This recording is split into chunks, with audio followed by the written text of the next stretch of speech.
আজকে এই চিকেন উইংসটা আমারই রান্না করার কথা ছিল, কিন্তু যেহেতু আমার বাবাইদের বাড়ি পৌঁছাতে পৌঁছাতে আজকে 1:30-2 বেজে গেছিল, যার জন্য চিকেন উইংসটা আজকে আমি রান্না করিনি, বাবাইকে দিয়ে করিয়েছি।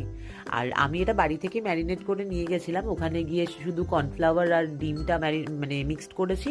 করার পর বাবাই একটু এসে নুনটা টেস্ট করলো যে নুনটা ঠিকঠাক আছে কিনা। কাঁচা জিনিসের মানে মুখে দিয়ে দেখার মতন সাহস আমার নেই, আমি ভীষণ ঘৃণা পাই, তাই বাবাইকে দিয়ে টেস্টটা করিয়েছি। ও দেখে বললো নুনটা কেমন আছে না আছে। দেন আমি এটাকে ভালো মতন ম্যারিনেট করে বাবাইয়ের হাতে হ্যান্ড ওভার করে দিয়েছিলাম। বাবাই ক্রিসপি উইংসগুলোকে আর কি ফ্রাই করেছিল। দেন আমি মাঝখানে একটু ওকে ডিস্টার্ব করছিলাম, পাশে দাঁড়িয়ে দাঁড়িয়ে আর কি ওর পেছনে লাগছিলাম, ওর সাথে ওকে লেগপুল করছিলাম। তো এইভাবেই মানে একটু খুনসুটি করে একটু ভালো খাওয়া দাওয়া করে আজকে সারাদিনটা কাটিয়েছি বাবাইয়ের বাড়িতে।